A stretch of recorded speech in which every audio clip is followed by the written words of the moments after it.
Hello everyone. Namaskar. Welcome to my channel Education with Sangeeta Srivastava. दोस्तों, आज जो विषय मैंने लिया है वो है uses of ICT and innovative teaching techniques in higher education.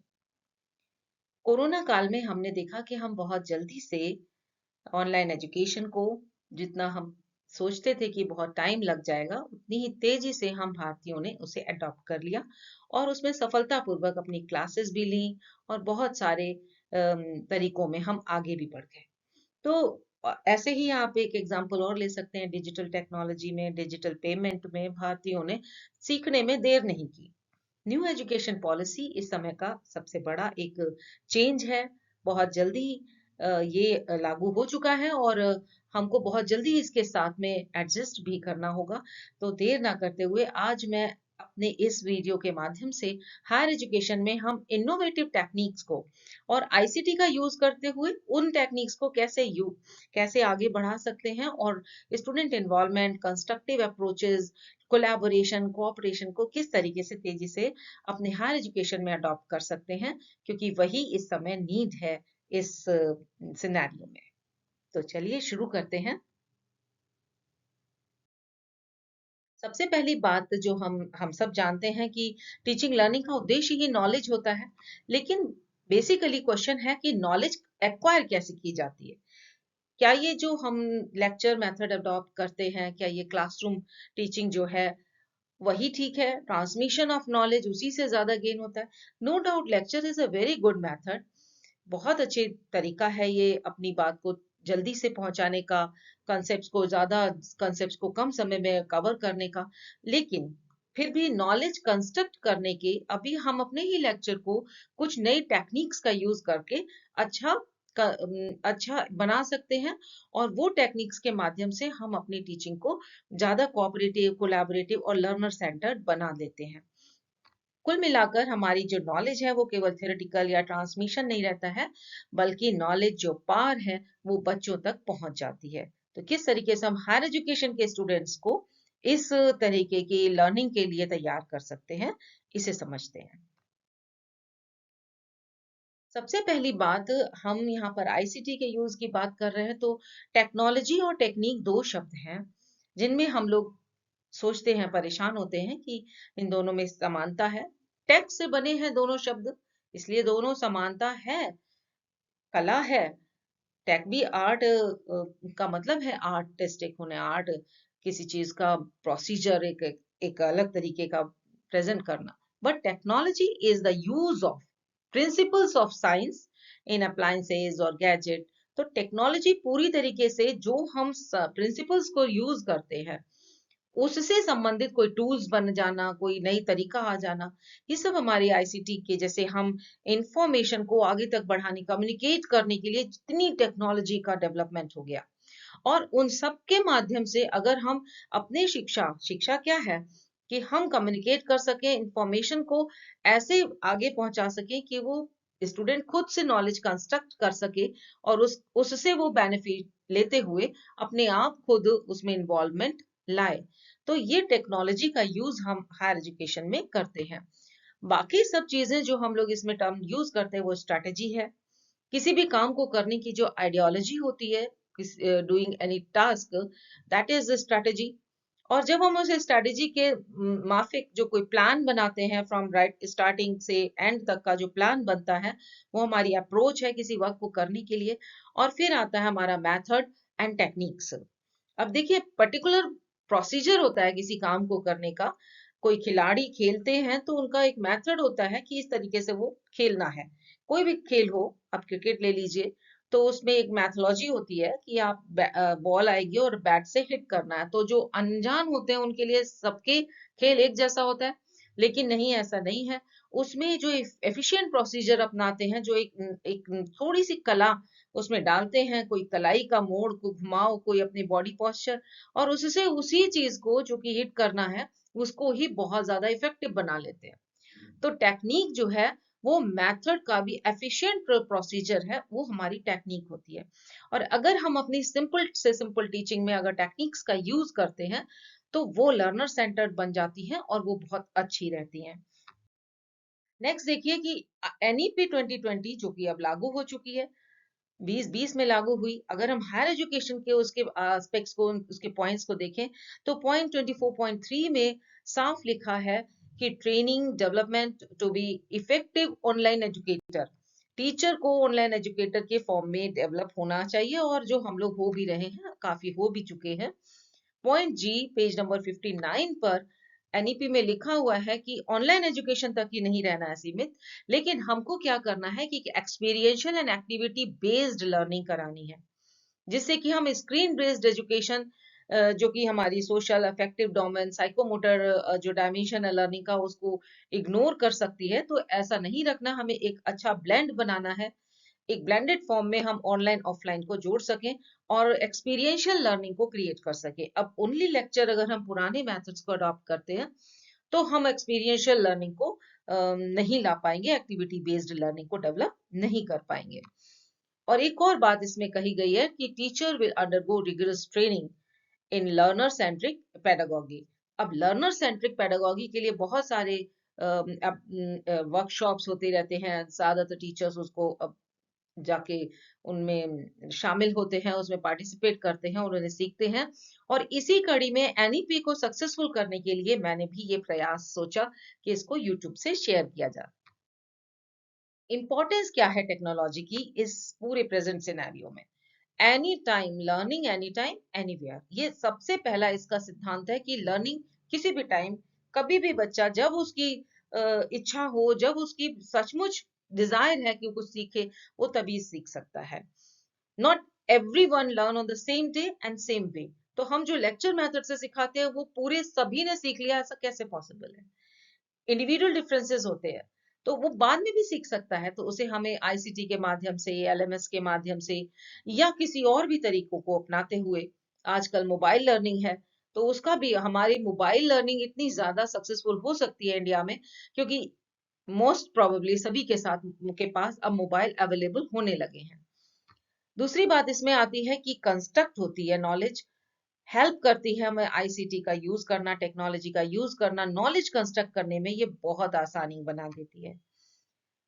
Engagement बहुत बढ़ जाता है, स्टूडेंट इन्वॉल्वमेंट को एनहांस करती है, और फिर ऐसा स्टूडेंट जब इस तरीके की पढ़ाई करता है तो उसकी ग्लोबल कॉम्पिटेंसी भी डेवलप होती है। ग्लोबल कॉम्पिटेंसी के अंदर बहुत सारे सॉफ्ट स्किल्स आती है।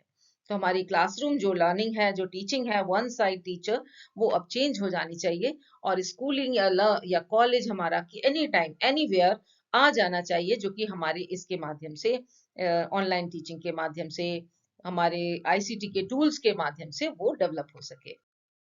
नेक्स्ट हम लोग समझते हैं important features of technology based learning. जिस पल हम टेक्नोलॉजी को के फ्रेंडली हो गए, हमारे अंदर जो इनर्शिया है वो खत्म हो गया, तो हमारी टीचिंग में क्या चेंजेस आ जाएंगे? अगर इनको हम समझें तो हम 100% इस तरफ जरूर बढ़ेंगे टीचर्स आगे। सबसे पहली बात, हमारे बच्चों में कॉम्पिटेंसी बढ़ जाती है, बहुत अच्छा वो फोकस कर पाते हैं अपनी स्किल्स पर, और क्रिएटिविटी बढ़ती है। आईसीटी का जितना हम यूज करते हैं, स्टूडेंट्स उतना ही क्रिएटिव हो जाता है, कोलैबोरेशन से उन्हें काम करना अच्छा लगता है, और जितनी भी प्रॉब्लम्स हैं हमारे सोसाइटी की या फिर हमारे काम करने में अकेले चलने वाली, कभी भी कोई भी ऑर्गेनाइजेशन साइनर्जी से ही चलता है, अलग अलग सब हैं तब तक कुछ नहीं होगा। तो टुगेदर वी विन, हम सब जानते हैं। तो इसी तरीके से हमारा कोलैबोरेशन बढ़ता है, एक्सपीरियंशियल लर्निंग बनती है इसमें। इसी टेक्नोलॉजी के माध्यम से हम अपनी लर्निंग को ब्लेंडेड लर्निंग बना सकते हैं। आजकल फ्लिप्ड लर्निंग भी बहुत कॉमन है, इसके बारे में हम आगे समझेंगे, और सब्जेक्ट का इंटीग्रेशन भी इसमें हो जाता है। नेक्स्ट देखिए बेसिक एजम्पशन, जब हम टेक्नोलॉजी का यूज करेंगे, टेक्निक्स का यूज करेंगे, इनोवेटिव टेक्निक्स का यूज करेंगे, तो उनका बेसिक एजम्पशन क्या दिमाग में एक टीचर को रखना चाहिए? सबसे पहली बात, कोई भी नॉलेज कंस्ट्रक्ट करने के लिए स्टूडेंट को एक्टिव करना बहुत जरूरी है, उसका एक्टिव इन्वॉल्वमेंट होना बहुत आवश्यक है। हर टीचर को ये ध्यान रखना चाहिए। दूसरी बात, अगर वो पैसिवली कोई इंफॉर्मेशन को शेयर भी कर रहा है, तो टीचर को सोचना चाहिए कि नॉलेज पैसिवली रिसीव्ड इंफॉर्मेशन बिल्कुल नहीं है। तो वो बच्चों को नॉलेज मिल गई ऐसा नहीं है, आपने नॉलेज, आपने इंफॉर्मेशन पास कर दी, आगे बढ़ा दी, बट वो नॉलेज का फॉर्म में आ गई है, दैट इज नॉट सर्टेन। जरूरी नहीं है वो। एक तरीके से जो इनोवेटिव टेक्निक्स हैं उन्हें आप ट्रेडिशनल जो हमारी ट्रांसमिशन थ्योरी है उससे उसका अगेंस्ट और उसके उसके जवाब में एक प्रयास समझ सकते हैं, जो कि एक बहुत अच्छा ये प्रेजेंटेशन जो मुझे गूगल पे मिला, उसे मैंने अपनी बात को समझाने के लिए यूज किया है, जिसका रेफरेंस पीछे दिया भी हुआ है लास्ट में। नॉलेज ट्रांसमिशन नहीं है, माइंड अंडर कंस्ट्रक्शन मानकर चलना चाहिए। तो हम टीचर्स को एक जब पढ़ाते हैं तो ये मानना चाहिए कि इनका माइंड अंडर कंस्ट्रक्शन है और वो कंस्ट्रक्शन इनके ज्यादा से ज्यादा इन्वॉल्व होने से बनेगा, ना कि हमारे बोलते रहने से ये कंस्ट्रक्शन हो पाएगा। This is most important thing. Next देखिए, फाउंडेशन ऑफ इनोवेशन या इनोवेटिव टीचिंग टेक्निक्स क्या है। पहली बात, नॉलेज इंटीग्रल होल है। कोई अलग अलग, हमारी न्यू एजुकेशन पॉलिसी ने भी इंटीग्रल होल की तरीके से नॉलेज को लिया है। कोई अलग अलग ग्रुप्स नहीं बनाए हैं कि साइंस ग्रुप, आर्ट ग्रुप, जो जिसकी मर्जी है, क्योंकि हर नॉलेज डोमेन अल्टीमेटली वो माइंड का ही डेवलपमेंट करती है, ओवरऑल होल डेवलपमेंट होता है। तो इंटीग्रल पार्ट या इंटीग्रल होल है नॉलेज, इसे समझना चाहिए। एंगेज करना, बच्चों को चैलेंजिंग का काम देना, ये कंटिन्यूअस एंगेजमेंट और चैलेंजिंग वर्क बच्चों को मिलना चाहिए, स्टूडेंट्स को मिलना चाहिए। और हमारी टीचिंग में वेल बैलेंस्ड एक स्ट्रक्चरल और फ्लेक्सिबल लर्निंग प्रोसेस अपनाना चाहिए। न्यू एजुकेशन पॉलिसी अगर हम पढ़ें तो ये फ्लेक्सिबल लर्निंग की तरफ उन्होंने बहुत ध्यान दिया है, और हमारे सभी हायर एजुकेशन से संबंधित जितने भी टीचर्स हैं उनको ये समझना बेहद आवश्यक है। कोलैबोरेशन और कोऑपरेशन का, टीचर्स, स्टूडेंट, स्टूडेंट इन सब के बीच में कोलैबोरेशन होना चाहिए, कोऑपरेशन होना चाहिए। अब यहाँ पर टीचर अथॉरिटी नहीं है, उसे अथॉरिटी को शेयर कर लेना चाहिए, और इंस्ट्रक्टर के बजाय उसे फैसिलिटेटर बनना है, मेंटोर बनना है, एक गाइड बनना है। बेसिकली हम लोग पहले भी मानते थे कि teacher is a guide, is a philosopher, but exactly उसे अब जीना है। और न्यू एजुकेशन पॉलिसी तभी सक्सेसफुल हो पाएगी जब हम टीचर्स इन चीजों को बिल्कुल एक्सेप्ट कर लेंगे और उसे अपने टीचिंग में, डे टू डे लाइफ में अपने उतार लेंगे। ये तभी पॉसिबल हो सकता है। इनोवेटिव कंस्ट्रक्टिव जो टेक्निक्स हैं टीचिंग की, उसमें बहुत सारी टेक्निक्स आती हैं, जैसे क्लास डिस्कशन तो हम लोग अभी भी अपनाते हैं, problem solving, concept mapping, guided notes, guided instruction, flipped learning. Experiential learning में तो एक्सपेरिमेंटेशन है ही, research projects, field trip, films, ये सब हम पहले से करते रहे। कोऑपरेटिव और कोलैबोरेटिव लर्निंग में भी peer mediated instruction, jigsaw technique, think pair share, और ऑनलाइन एक्टिविटीज भी जो हमारी जैसे विकीज हैं, ब्लॉग्स हैं और डिस्कशन फोरम हैं, ये सब भी न्यू टेक्निक्स के अंतर्गत आते हैं, जिसमें से जो अंडरलाइन है, बाकी बहुत सारी हैं जो हमारे टीचर्स यूज करते रहते हैं, बट जो अंडरलाइन है उनको हम लोग और इसे डिटेल में समझेंगे आगे।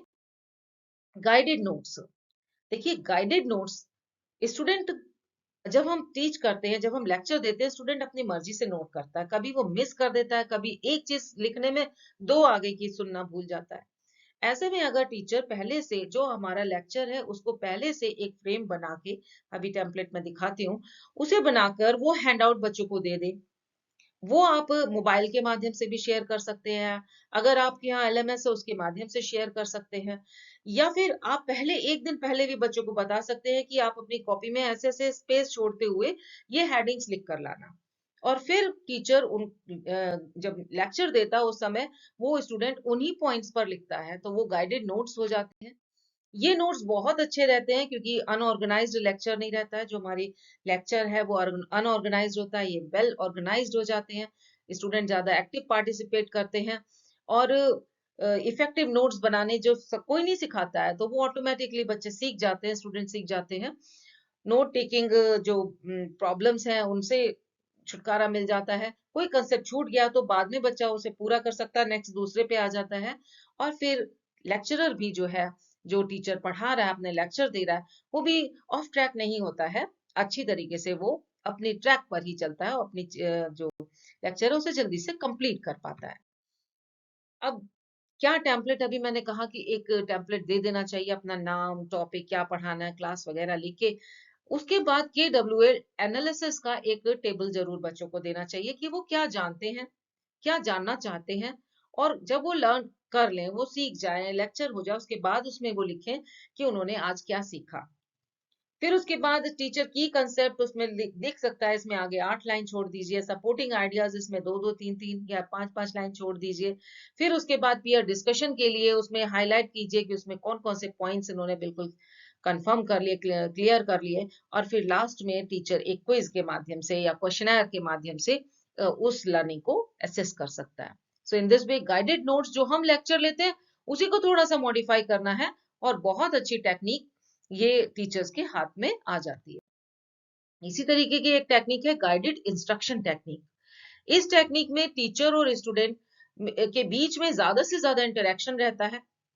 KWL जो वो है एनालिसिस उसमें भी की जाती है, लेकिन वो जो इंटरेक्शन है वो guided reading, guided writing, think allowed, इस तरीके से कि बच्चा जो सोच रहा है, आपने प्रॉब्लम दी, उसने उसे कहना है कि आप क्या सोच रहे हैं।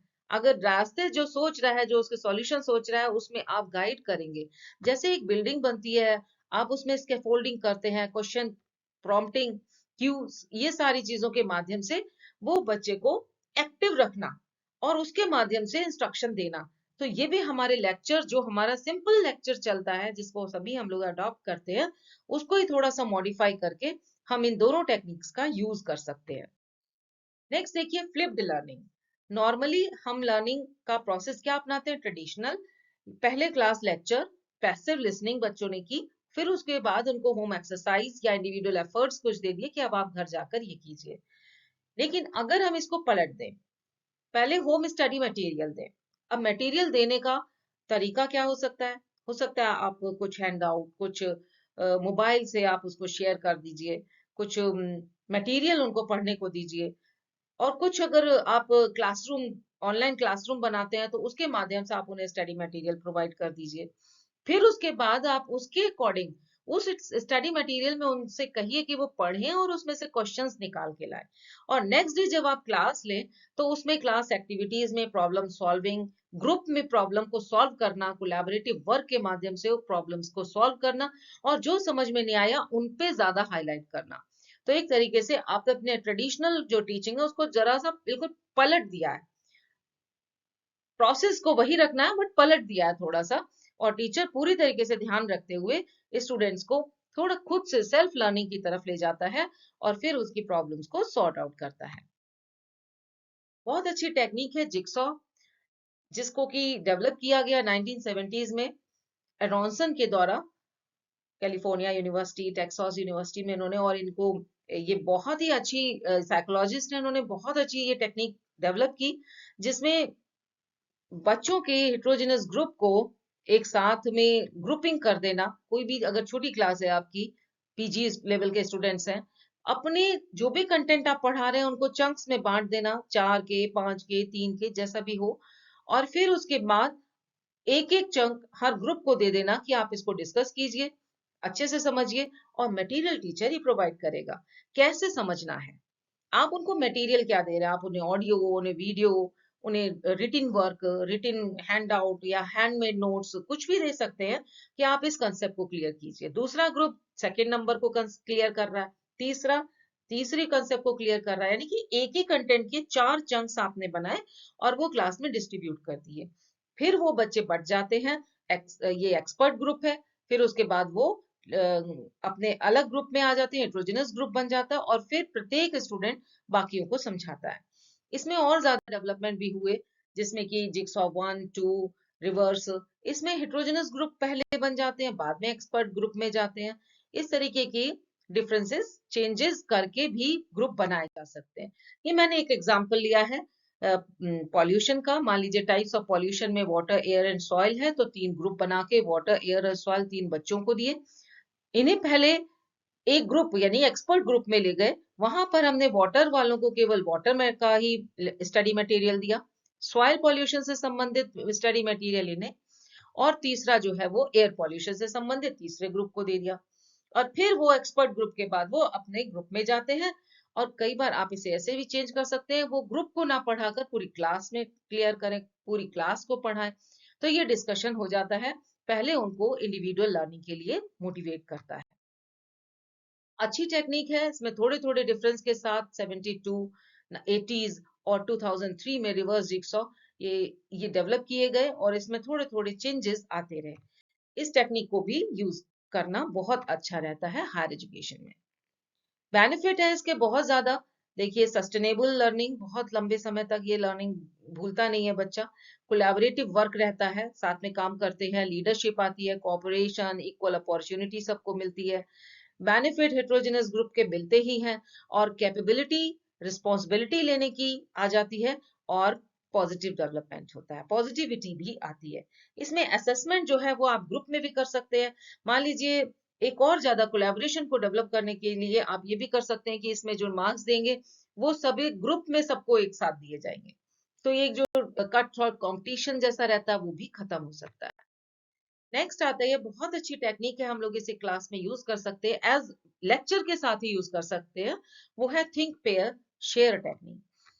इस टेक्निक के अंदर स्टूडेंट्स को इंडिविजुअली पहले हम कुछ पढ़ाएं, कुछ लेक्चर दें और उसके बाद हर स्टूडेंट उस पर सोचे, उस पर विचार करे और फिर इमीडिएटली उसके बाद आप एक 45 मिनट और 60 मिनट का लेक्चर देने के बजाय आप थोड़ा सा लेक्चर दें और फिर बच्चों से कहें अपने साथी के साथ पेयर हो जाओ, अब इस कंटेंट पार्ट पे आपस में शेयर करो, बातचीत करो और फिर बातचीत करने के बाद वो शेयर करें कि उन्होंने क्या सीखा और क्या किस तरीके से कुछ पॉइंट किसी के मिस हो गए, किसी के दूसरे पॉइंट मिस हो गए, आपस में शेयर कर दें। तो थिंक पेयर एंड शेयर, ये शेयरिंग आप फिर क्लास में भी करवा सकते हैं और इंडिविजुअल भी हो सकती है कि आपस में वो शेयर करें। असेसमेंट में भी हम लोग ग्रुप वर्क ले सकते हैं, ओरल ग्रुप डिस्कशन है, हैंड ऑन एक्टिविटीज है, माइंड मैपिंग है, चार्ट बनाना, ये सब चीजें हमारी असेसमेंट कर सकती हैं। बहुत सारी चीजें मुझे नेट से हेल्प मिली और पिक्चर्स भी मिले और उन सब के रेफरेंसेस हैं। Thank you for watching. आशा है अच्छा लगा होगा। अच्छा लगे लाइक कीजिए, सब्सक्राइब कीजिए, शेयर कीजिए। थैंक यू, नमस्कार।